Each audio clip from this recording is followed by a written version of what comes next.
Ugh, that's higher than it was last week. Excuse me, sir. Just gonna squeeze right by you. Oh, come on, I haven't even had time to check out. What can I say? Inflation is crazy. Oh, would you look at that?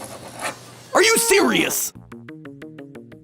Hello, Internet! Welcome to Food Theory, the only show that stretches your mind and your hard-earned dollar. Man, inflation has been brutal lately. Higher interest rates, egg shortages, even price hikes on Diet Coke. And you know what they say, things are likely gonna get worse before they get better. So today I'm gonna inflate your brain with some money-saving tips and expose a couple of food myths along the way. If you're a fan of dough, and I know that you are considering this is a food channel after all, hit that subscribe button so you're always notified of when we post a new video. For many of us, shopping at Costco is a rite of passage. From purchasing your first year's supply of toilet paper to unlocking the secret that is the $4.99 rotisserie chicken, Costco's become the place where you go for a jumbo pack of toilet paper and you walk out with a camping tent, a food processor, and 12 pounds of mozzarella cheese. Just leave your manners at the door and hover over that sample table like the pizza vulture that you are. Bulk, bulgogi, and giant teddy bears aside, the point of Costco is that you get a lot in one stop, and you save a lot by buying in bulk. In case you're not familiar with this pinnacle of US consumerism, let me explain. Costco's model is based on offering a limited stock of bulk-only products at lower rates than anywhere else. The premise is that for any item you know you'll use, whether it's paper towels, blueberry muffins, or TVs, I guess, Costco can sell you an enormous amount of that thing for what should be a lower price. That said, all of this so-called cost savings is gonna come with its own heaping helping of traps, pitfalls, and marketing ploys that'll stick it to you faster than a 50-ounce bottle of maple syrup. But what if I told you that I have the secret to beating every trick in the old Costco handbook? In fact, I know the single best technique for saving you the most money on meals, and you can do it whether you're a family of 1 or 11. Come on, grab a flatbed cart that's big enough to carry a mattress, and let's start talking about the Costco Pro Strats. To begin, before we even enter Costco, we're gonna need to get past that bouncer waiting out front. You see, Costco is a members-only store, meaning that we can't get in without flashing this piece of plastic with our own little face staring back at us. As of today, Costco offers 4 types of memberships: a basic or gold star level starting at $60, and a premium or executive member level that'll run you $120. These memberships are designed to be an investment in yourself, where you're basically betting that you can save $60, the cost of membership, over the course of the entire year, a few pennies at a time on each gallon tub of gray poupon that you're lugging home. But this isn't always a bet that you know you're gonna be able to win unless you've done some serious math to calculate how many rolls of toilet paper, pounds of salmon, and bags of frozen broccoli you actually buy in a year. And Costco is well aware of this. They know that some people with a membership are only gonna enter the store a couple times a year, meaning that they just collect a membership fee and walk it straight to the bank. In fact, memberships are where Costco's raking in the most cash, to the tune of 72% of their entire operating budget. You heard that right, nearly 3/4 of their entire operation is covered by membership costs alone. In 2021, they collected $3.9 billion from 61 million members, which means that even when the costs of their products fluctuates or customers are shopping less for a few months because of things like massive inflation, Costco is gonna be doing just fine. But memberships are doing a lot more than extracting just some upfront cash from you. It's also doing something much darker and more sinister. It's manipulating your mind. You see, one reason companies require memberships is because they're powerful tools that get you to come back more often, since our brains see those membership dues as sunk costs, or money that can't be recovered. When you buy something, you always want it to be worth it, right? Whatever that means to you. If you buy a cool jacket, you want to use it enough times to feel like you got your money's worth. If it's food, you want it to taste good and live up to the price that you paid. But how does this work with a Costco membership? Well, you paid all this money to get the membership up front on the promise that you'll save money later when you actually shop in the store. So what does this make your brain want to do? Buy a ton of stuff in the store so you can get back the price of that membership in savings. Seriously, spending money on a Costco membership makes your brain want to make up for it by spending even more money at Costco. It's actually brilliant. This is what's known as the sunk cost fallacy, or the idea that we're more likely to invest in an action if we feel it'll make prior investments seem justified. This is true even when the action no longer brings us joy. Despite being the opposite of what economic theory tells us is rational, these sunk costs have been shown to have a massive impact on your behaviors. So geez, we're already dealing with an upfront investment followed by the psychology of sunk costs and crippling guilt that comes with it. And we haven't even stepped foot in the store yet. That said, it's only after we're over the threshold pushing our shopping cart the size of a rowboat that the mind games get even more intense. If you're familiar with our video on how grocery stores trick your brain into spending more than you think, well, you probably know where this is going, but Costco actually takes things up to a whole nother level. You see, a major key to Costco's success is impulse purchases, items that you wouldn't normally buy but you do it on a whim. slim. And you can bet over the years that they've come up with some pretty sneaky tactics to get you to do just that. The first comes with the brand itself, making you think that you're in a quote-unquote cheap store. That's right, they're not leaving all the floors as concrete and all the heating pipes exposed just to pinch pennies. They're doing it to make you think they're pinching pennies. They're saving money, they're passing those savings on to you. We're all on the same team here, right? Wrong. If you feel like you're in a thrift store, you won't be as careful about checking prices. You'll feel like those prices are better even when they're not. And leaving everything bare bones makes you feel like you're in a place that's attainable, a place that's not outside of anyone's league. On top of that, they start you right off at the front door with an interesting mix of stuff. Some things that you need and some things that you want. They want you seeing something that you use every day the second you walk in. That way, even if you're not running low, you might as well pick it up to save time later or use eventually. Vitamins, big volume snacks, toothpaste, those are the things that are gonna meet you right at the front door because who doesn't need to stock up on stuff like that? The other thing that's flashing in front of your face when you walk in are the TVs, the stereos, the expensive electronics, things that represent aspirational purchases that most people aren't buying every time they go in the store, but you could potentially buy them one day if you manage to save enough money by shopping at Costco. They give you a goal to shoot for. And hey, if you said no to that 70-inch OLED for a couple $1,000s at the door, look how much you just saved. Might as well reward yourself with an extra tray of 24 fresh cinnamon buns from the bakery, only $11.99. Baiting you with expensive items that you want makes it a lot more likely that you'll impulse buy something much smaller later to feel like you weren't completely depriving yourself, when in reality you wouldn't have wanted anything extra in the first place if you didn't see beautiful displays of MacBooks. All you came in for was just several cows worth of milk. Next, have you noticed how things kind of seem randomly sprinkled throughout Costco? Like some cheese over there, some blenders over here, some random barrels of pretzels somewhere in the middle. It's no accident. In fact, Costco's distribution of the staples you actually need, produce, milk, condiments, and snacks, they're all designed to be a treasure hunt through the store that forces you to stumble across a huge array of products that you didn't actually need, or didn't realize that you needed, but well, while you're here, you might as well pick them up, right? And all of that wandering and hunting around helps you to feel just a little bit more peckish, right in time to pass by their most devious tactic of all, the free samples. Yep, all those tiny little crackers with goat cheese that money bloggers want to convince you constitute as a free meal, all of those nice little freebies are actually just putting their hands down in your wallet. A study from the University of New York showed that when a grocery store offers free samples, impulse purchases in that category go up over 50%. But just think about what that means for Costco. If you like a free sample, you're not just buying one small wedge of cheese or one little packet of cocktail weenies, you're buying the farm. Free samples are especially valuable at Costco because every time they convert a single sale, what they're really doing is converting 2 to 4 sales worth of a regular store. Congratulations, you are now the proud owner of 20 pepperoni pizzas because you like that one little 2x2-inch square. That is some serious marketing psychology no matter how you slice it. But okay, let's say that you've come in incredibly prepared. You have your budget, you have a list, you've arrived on a full stomach ready to resist even the most inviting little old lady proffering you a free Tuscan meatball. What if I genuinely only buy the staples? Will I save a lot of money? Well, I did an analysis of what it would cost to buy common groceries at Costco compared to Walmart. I looked at common food items like eggs and milk, produce like potatoes and broccoli, even meats like chicken and beef. I even threw in a pair of AirPods just to see if tech was where I'd save. It was not. What I found was, drumroll please,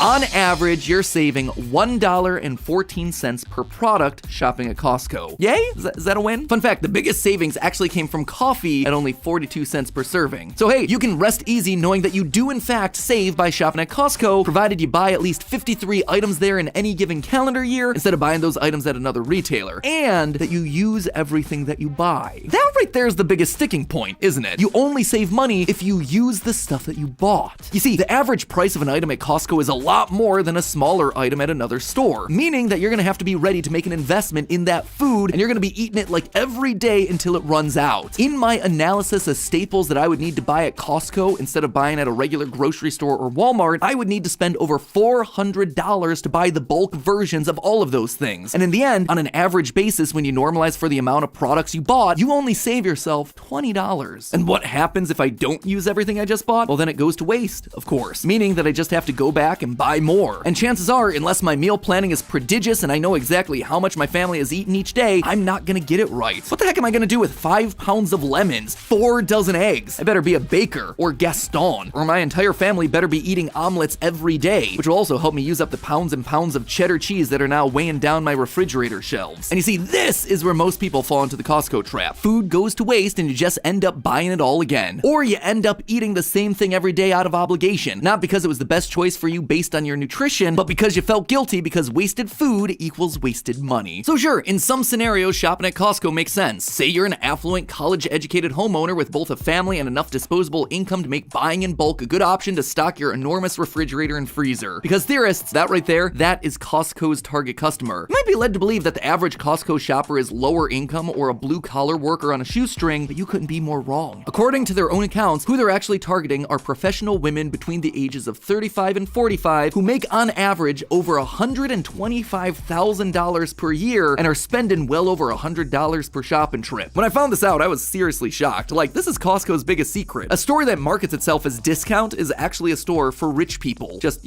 rich people who want to feel like they're saving money. It's also why I see Costco stores focused around suburban areas. It's just not that practical for an 18-year-old living in a cramped college dorm to buy in bulk. You're gonna need a home with a garage and a freezer and another freezer and probably a shed. Oh, and when it comes to non-food items like their electronics, these are just price matched with other stores or Best Buy. But Costco doesn't have any kind of student discount options because students, again, are not on the budget or the demographic that they're looking for. Does that mean that all is lost for your Costco membership? Not exactly. You see, with today's unbridled inflation, I do actually believe that there's a place for that Costco membership, and it's not where you think. What if I told you that a Costco membership could save you money even without you stepping foot into the store? Enter the $1.50 hot dog deal. Introduced back in 1985, the legendary hot dog deal is one of the main attractions at Costco's food court, which is what they call the snack stand that sits immediately inside or outside the door at most stores, and this thing completely slays everything. The average yearly sales for Costco hot dogs outperform all the Major League Baseball stadiums combined by a factor of 4. Stand aside there, Dodger dog, the true king has arrived. What's even more impressive though is that this hot dog deal should be running you about $4.16 in today's money, but against all odds, the price has stayed the same at $1.50 for over 35 years. It's actually pretty fair to call this one inflation-proof. This legendary meal consists of a quarter-pound all-beef frank, a bun, and a 20-ounce soda, with free refills. I ran the numbers to see how much it would really cost someone to make this meal at home, and what I found was actually shocking. A quarter-pound all-beef frank will cost you $1.18. The bun, another 35 cents. A 20-ounce soda plus refill, $1.27. Coming to a grand total of $2.80. I don't know if you realize just how big of a deal that is. You're saving $1.30 per meal by eating at Costco and not cooking your meal at home. The old saying of save money by bringing your lunch from home, yeah, it might be true in every other case, but the next time you hear this from a friend or a coworker, you just send them straight over to Costco. And you know what? You can even sometimes send them there without a membership. Many online forums, including Reddit, have documented users visiting their local Costco's where the food court is right outside the store and they just pay for the combo in cash. So you can walk up anytime and buy an inflation-proof meal at a members-only club price and you don't have to have a membership. And you can get away with it every time. It feels like you just hacked the Matrix. And if you are a member, well, in just 47 meals, less than one Costco hot dog meal per week for any member of your family, you've just made back your entire membership and you didn't even have to wash a single dish. A family of 3 could start saving in as little as 16 weeks. And because hot dogs are one of like 3 foods that my preschooler currently eats, you'll probably find me at the Costco tomorrow. In a time where all the good stuff seems like it's getting more expensive or going away, it's good to know that you can still have dinner and a drink at your friendly neighborhood Costco. Just don't listen to that little old lady trying to lure you inside with her cheese cubes. No,